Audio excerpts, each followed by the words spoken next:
Alam ni Zinaya na sobrang nag-aalala sa kanya ang asawa kung kaya't hinawakan niya ng mahigpit ang kamay ni Joaquin at nilagay yon sa kanyang pisngi sa kamarahang hinalikan nito. Babe, kung hindi natin gagawin to, alam kong gagawa at gagawa pa rin ng paraan si Miracle Mendez para guluhin ang ating buhay.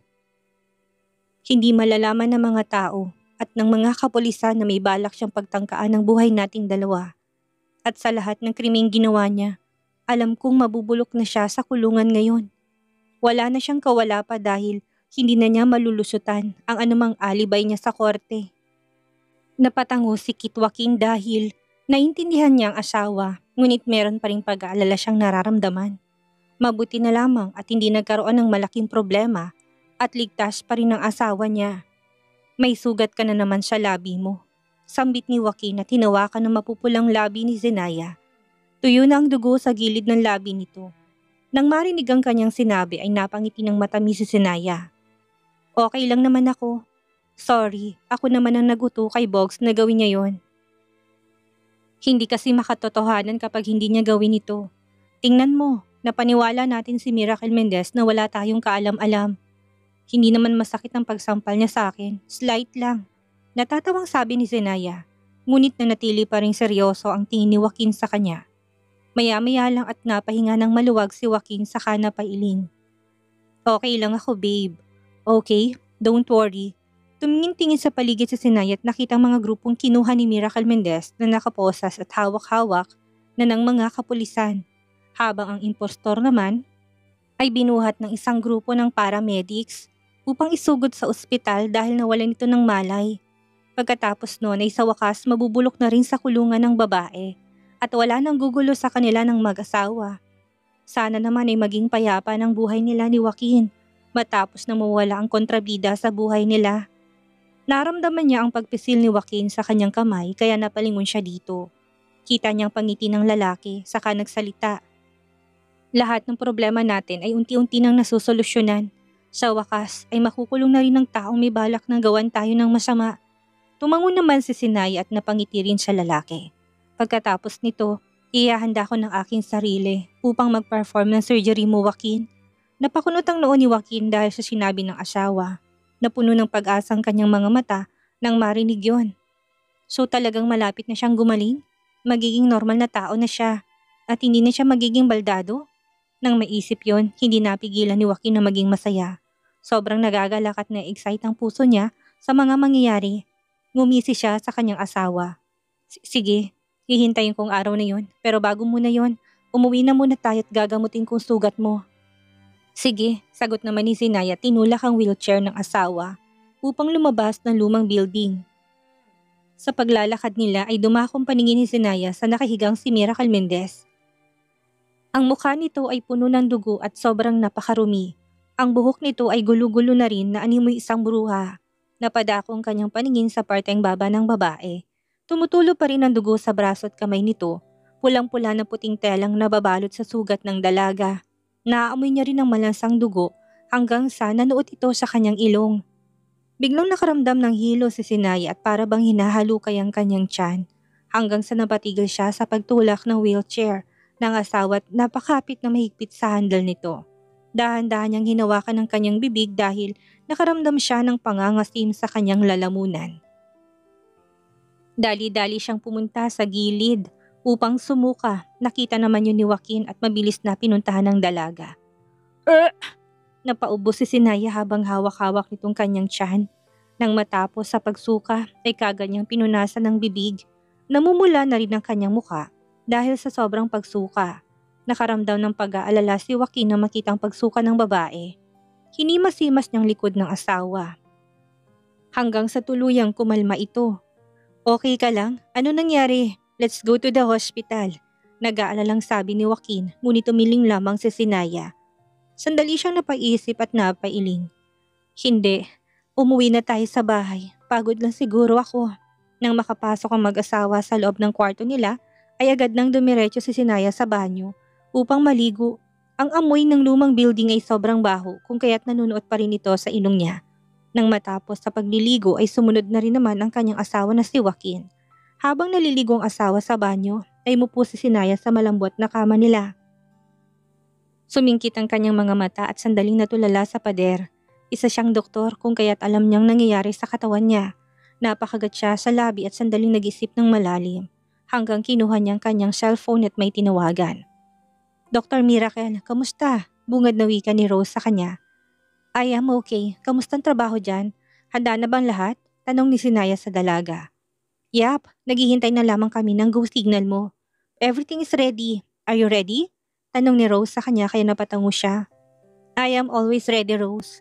Subalit may gusto muna akong i-announce sa publiko. Nais kong gumawa ng isang ospital dito sa Pilipinas at gusto kong malaman yun ng public. Mayroon na akong lokasyon. Tinulungan na ako ni Liam doon. Sige, anong gusto mong gawin ko? Tanong ni Rose kaya naman sinabi na ni Sinaya. Ang pakay niya kung bakit siya nagtawag sa dalaga.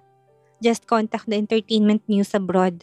Papuntahin mo sila dito sa Pilipinas at imbitahan sa gagawing conference ko. I'll text the schedule later.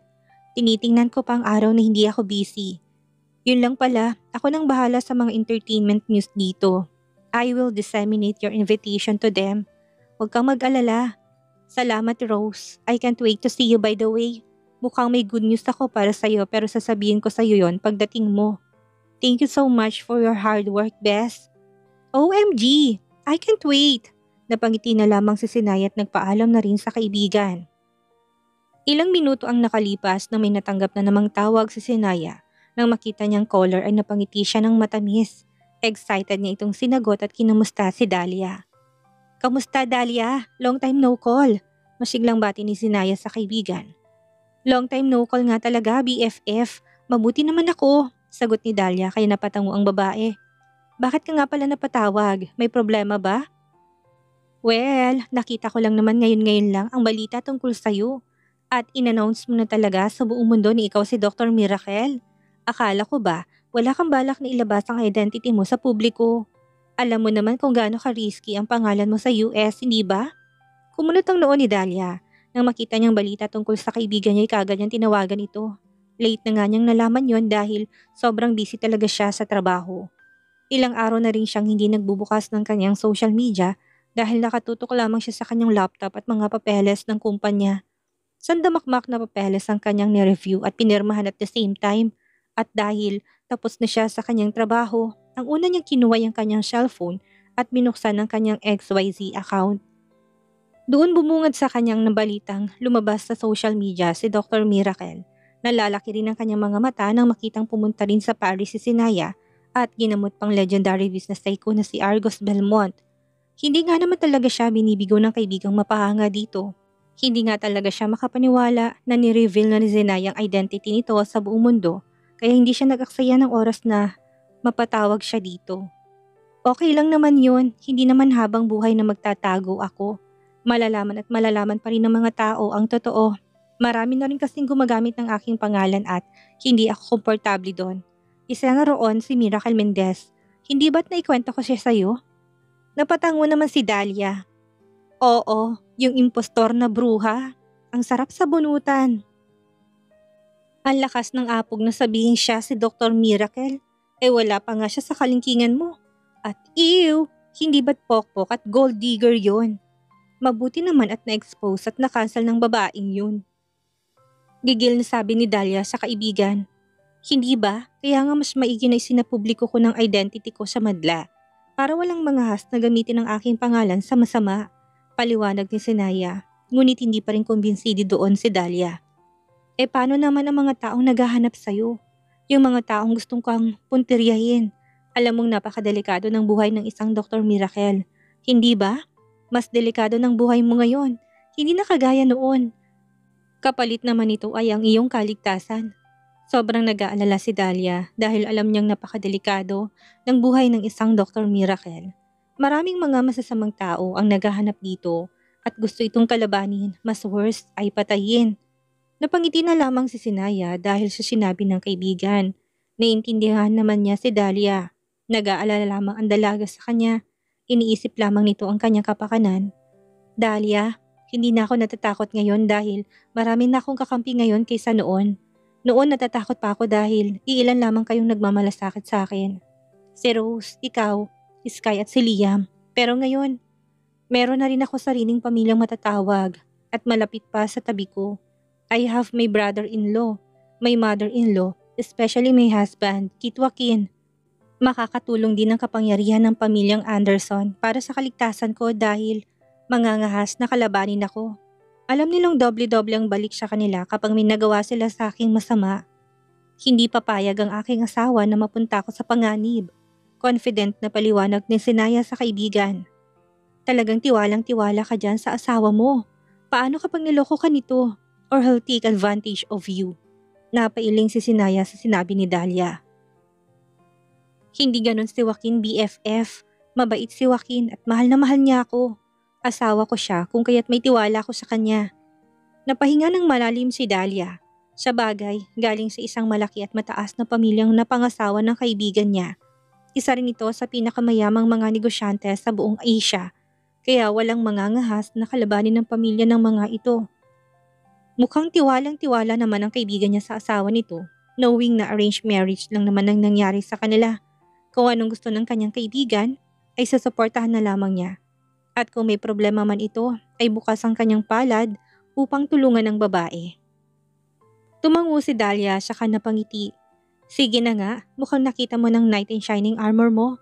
Hays, nag-aalala lamang ako sa wala, natatawang sabi ni Dahlia sa kaibigan. Natawa ng mahina si Sinaya, ilang minuto rin silang nagkwentuhan ng kaibigan. Ni hindi nga nito napansin na tapos na palang asawang maligo at kasalukuyang nakikinig sa conversation nito sa kaibigan. Dahan-dahang pinaandar ni Joaquin ang kanyang wheelchair. Kanina pa niya naririnig ang pag-uusap ng magkaibigan. Alam din niyang si Dahlia yon base sa tawag ni Sinaya dito. Nang marinig ang pag-uusap ay hindi mapigilan ni Joaquin na mapangiti. Tumitibok din na mabilis ang kanyang puso dahil sa sobrang tuwa. Uminit din ang kanyang mga mata dahil sa narinig. Mabait si Joaquin at mahal na mahal niya ako. Asawa ko siya kung kaya't may tiwala ko sa kanya. Paulit-ulit na nagpiplay ang mga salitang narinig niya mula sa asawa. Lumambot ang puso ni Joaquin nang marinig niya yon. Alam niya hindi nagbibirong kanyang asawa dahil nahihimigan ng pagkaseryoso. Kasabay na ang tuwa ang tono ng boses nito. Talaga nga namang nagsasaya ang puso niya nang marinig niya yon. Alam niyang buo at tunay ang pagtitiwala ni Sinaya sa kanya. At sinabi pa nitong asawa niya nito at mahal na mahal niya. Para bang pinagyayabang nito sa kaibigan na meron itong tagapagtanggol at walang iba kung hindi siya. Hindi na malaya ni Joaquin na kanina pa pala tapos ang pag-uusap ni Sinaya at Dahlia. Huling-huli naman sa aktong lalaki. Kanina pa ito nakatitig kay Sinaya kung kaya't napangiti ang babae. Talagang nakatuon lamang ito sa kanya at hindi man lang kumukurap ang mga mata. Mukhang kanina ka pa nakatitig sa akin, Mr. Anderson. Baka matunaw na ako niyan, tukso ni Sinaya sa lalaki. Kahit na buong araw pa, hindi ako magsasawang titigan ka sa malayo. Nagningning ang mga mata ni Joaquin na kasalukuyang nakatingin sa kanya, habang sumilay ang ngiti sa mapupulang labi nito.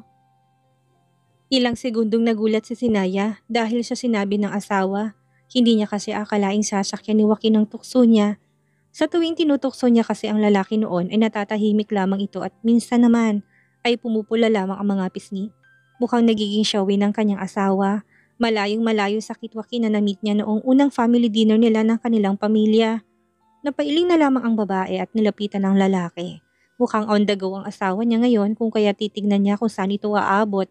Nang makalapit ay napangisi si Sinaya at dahan-dahang umupo sa hita ng asawa. Mapang-akit niyang tinignan ng asawa at maingat na ipinulupot ang dalawang kamay sa leeg nito.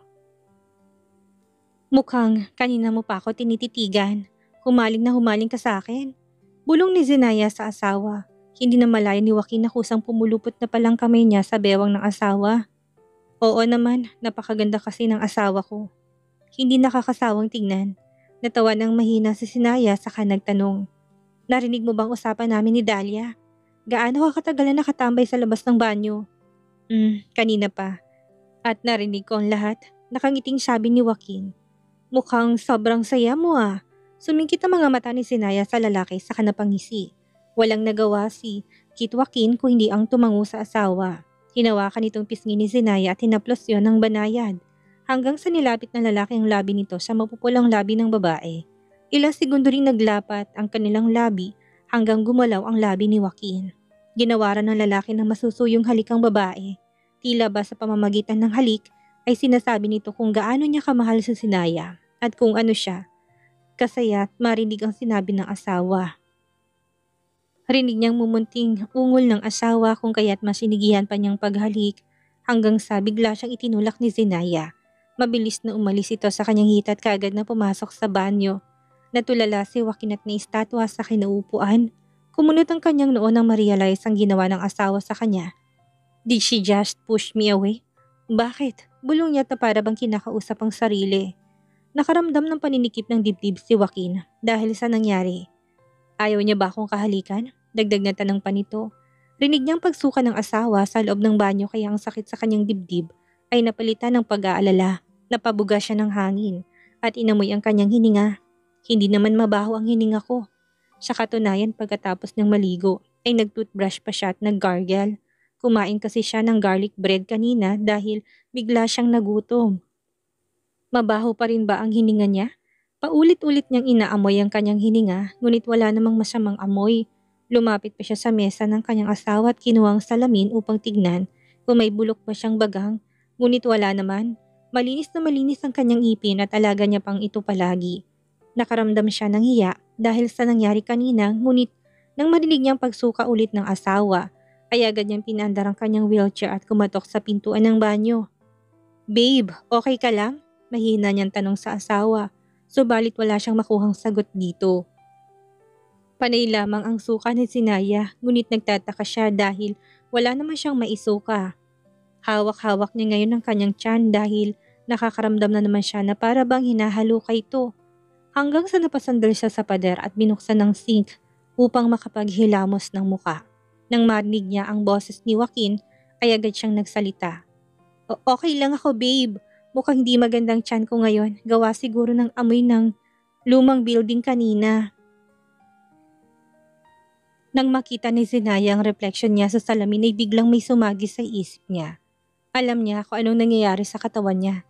Isa siyang doktor kung kaya't alam niya kung bakit siya nagkakaganito. Nagsusuka siya ng walang laman at nahihilo rin siya. May nangyari rin sa kalalanan ni Joaquin ng ilang beses. Napatakip ng bibig si Zinaya. Hindi kaya buntis siya? Sa pagkakaalala niya, ilang araw na rin siyang delay, ngunit ilang araw lang naman yun, hindi ba? Hindi naman sure if buntis siya. Baka kinabukasan ay magkakaroon siya. Umiling siya at iwinaksi ang isipang buntis siya. Mas maiging magpa-check up na lamang muna siya para makonfirm if totoo bang nasa isip niya.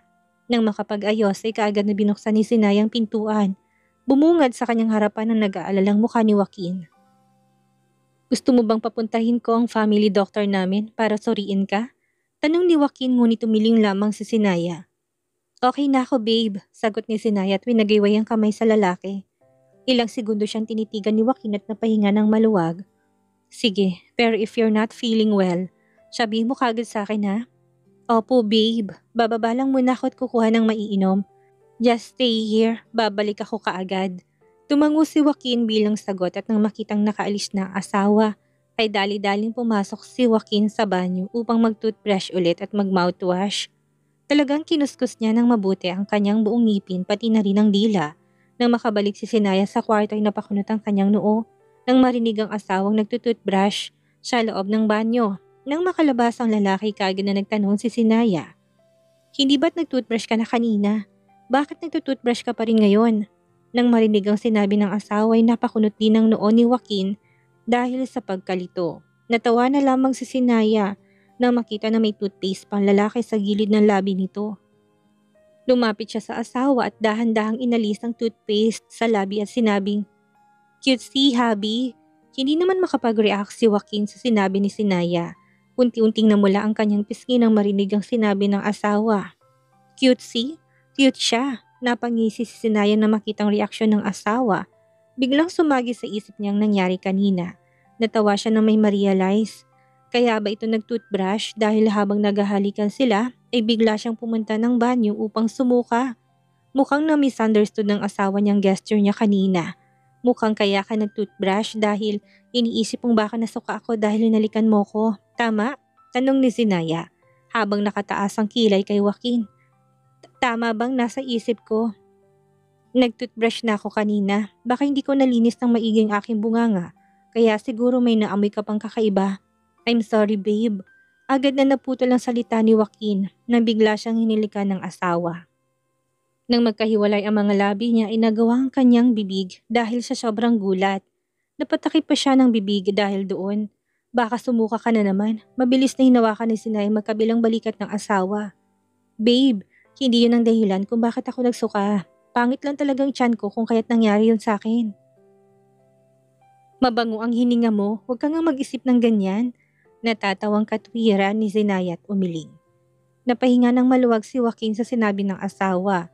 At least hindi dahil siya mabaho niyang hininga na suka si Zinaya. Sobrang mahihiya talaga siya kapag yun ang rason.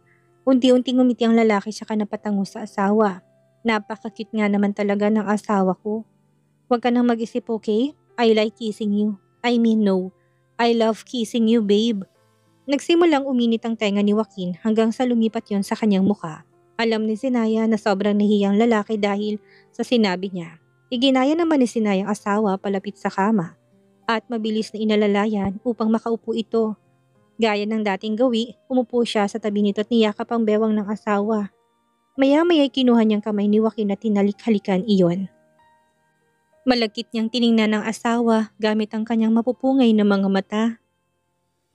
Hanggang sa lumapit siya dito at sumampa sa hita ni Joaquin. Bumilis ang tibok ng puso ni Joaquin nang makita ang ginagawa ni Zinaya sa kanya. Alam niyang inaakit siya ng asawa at talagang umepekto naman yon sa kanya.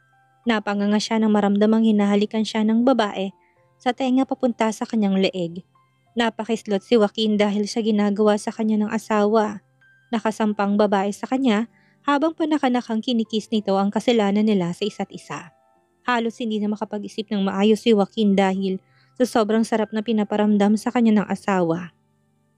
Hinahalikan siya nito sa leeg habang hinimas-himas nito ang kanyang matikas na dibdib. Kasabay din noon ang pag-grind ng dalaga sa kanyang harapan. Ang mainit na hininga ni Sinay ay nakakapangilabot sa kanyang buong katauhan. Mahina siyang napaungol na magtama ulit ang kanilang kasalanan. Alam niyang buhay na buhay ng kanyang alaga. Tigas na yon at sobrang na-excite na sa gagawin nila ng asawa. Sobra siyang na-excite sa ginagawa ng babae sa kanya. Hindi na rin siya makapaghintay na hubaran ng babae at makita itong nakahubot-hubad sa harapan niya habang binabayo ang naglalawang kasalanan nito. Gusto mo bang ginagawa ko sa'yo, babe? Mapang-akit na bulong ni Zinaya sa asawa. Mabilis namang tumango si Joaquin, ngunit hindi yun naging sapat na sagot para kay Zinaya. Say it, babe. I want to hear your answer. Hinawakan ni Zinaya ang kanyang magkabilang pisngi habang namumungay na tinitigan ang kanyang mga mata. Yes, gusto ko, and I miss making love with you. Ungol na sagot ni Joaquin dahil patuloy pa rin kinikiskis ni Zinaya ang kasalanan nito sa kanya. Kahit na may mga saplot pa sila, hindi pa rin maiwasang masarapan si Joaquin doon. Ilang araw ding nawala si Zinaya sa piling niya at sobrang miss na niya ang asawa. Napalunok ng mariin si Joaquin na tinawakan ng mariin ang bewang ni Zinaya. Alam niyang hindi na mapipigilan ng sarili. Gusto niya na ulit ang kinin ng asawa niya. Zinaya was sizzling hot. Kailangan niya to. Her body, her soul, and everything. Hindi na napigilan ni Joaquin. Kinabig niya si Zinaya palapit sa kanya tinalikan ng sobrang mapusok ang asawa. Oh God, malapit na ako babe. Yes, that's it. Sigaw ni Zinaya. Me too, I am near. Hanggang sa ilang galaw pa ay narating din nilang kasukdulan. Pareho silang hingal na hingal habang nakatingin sa isa't isa. Hinawakan din naman ni Joaquin ang braso ni Zinaya at pinahiga sa matigas nitong dibdib.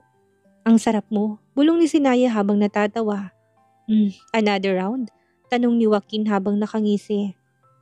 May sasabihin naman ako bago yon.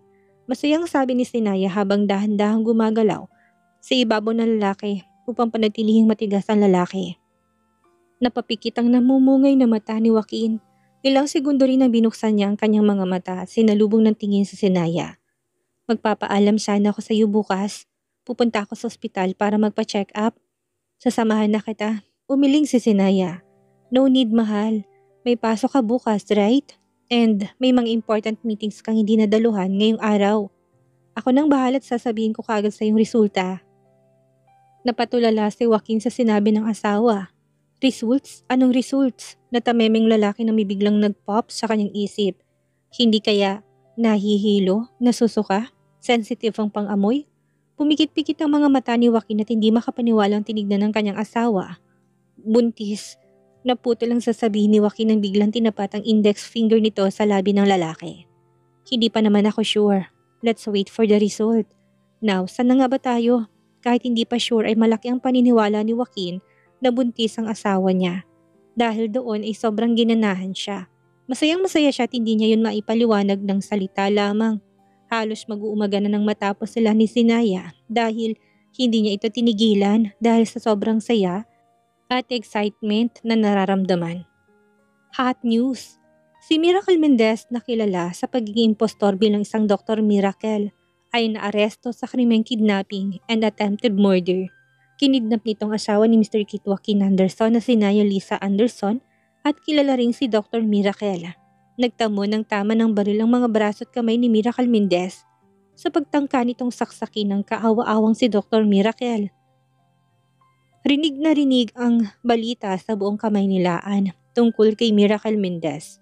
At dahil sikat si Dr. Miracle sa buong mundo, ay kumalat ang balitang yon sa iba't ibang panig ng bansa. Lahat ng tao ay sobrang nakatutok sa balitang yon na nagpayanig sa buong mundo. At dahil malaki ang connection ni Sinaya sa lahat at isang bigating tao, isama na rin ang malakas na ebidensyang ibinigay nila sa kapulisan ni napadali ang pagkaso kay Miracle Mendez. Lahat ng kapulisan ni nagpa-interview at ang tanging bukang bibig ng mga to ay si Miracle Mendez ay masamang tao at talagang mabubulok na sa kulungan habang buhay. Ilang oras lamang ang nakalipas bago lumabas ang balita tungkol kay Miracle Mendez ay natapos ng paghatol at dinala ng babae sa bilibid. Nang makita ng mga taong balita ay lahat nagimbal. Hindi nila inasahang gagawin niya ng isang babaeng katulad ni Miracle Mendez. Sa bagay, malaki rin ang impact kapag sobrang inggit ang nararamdaman ng isang tao sa kapwa niya. Mas worst ang kaso ni Miracle Mendez dahil binalak nitong patayin ng babaeng kinainggitan niya. Baliw at psychopath ang babaeng yon. Yan ang isa sa mga komento ng mga tao sa social media patungkol sa babae. GG. Shit, chismis na naman. Walang katapusang chismis na naman ito. Matutulog pa ba ako? O hindi na? Wag na siguro. Wala nang tulugan to. Chismis is life. Grabe talagang babaeng baliw na si Miracle Mendez. Talagang kinidnap pa talaga si Dr. Miracle para patayin. Ang kapal ng muka. Gaga. Kanino bang anak itong si Miracle Mendez? Kung ako sa mga magulang niya, naku, itatakwil ko na yung anak ninyo. Napakasama ng ugali. Hindi ko kaya ang kasamaan na nanalaytay sa dugo nito. Goho. Dapat lang makulong yung baliw na babaeng yan. Diyos ko, hindi na siguro yan papatawarin ng Diyos sa kasamaan. Deserve niyang habang buhay na pagkakakulong, hindi ba? Lahat ng tao sa social media ay nagsisi-comment ng isang post tungkol kay Bianca. Ang iba ay gustong patayin ng babae. Hindi kayo hinihiling na mamatay na lang ito dahil deserve yun ng dalaga. Nela. Naku, huwag niyong papakawalan yan. Baka tumakas pa yan sa kulungan. Marami pa namang koneksyon ng dalaga sa labas, hindi ba? Naku naman. Death penalty niyo na yan. Ann, hindi na yan papakawalan pa ng pulisya dahil malaki ng ebidensyang hawak nila. Talagang kulong na yan at may nakita nga akong post na sa bilibid na raw ito. At isa pa, hindi yan makakalaya pa kinalaban niyang asawa ng chairman ng Anderson Inc. at isang magaling na doktor sa buong bansa. Sino nga bang mangangahas na kalabanin si Dr. Miracle? Napakalaking koneksyon nito, Janice. Tama si Ann, mga marites. Malaki ng kasalanan ni Miracle Mendez. Kung kaya't imposible nitong makakalaya pa. Huwag kayong mag-alala. Subalit isa lang ang katanungan ko. Bakit nga kaya ginagawa ng dalagang lahat ng ito? Imposible namang dahil lamang sa inggit na gawa niyang karungmaldubal na mga krimen. Nagi pa nga ni. Yan nga din ang isa sa katanungan ko. Good question, Janice. Lahat naman ay natahimik hanggang sa may nakita silang comment na nagpalaki ng kanilang mga mata.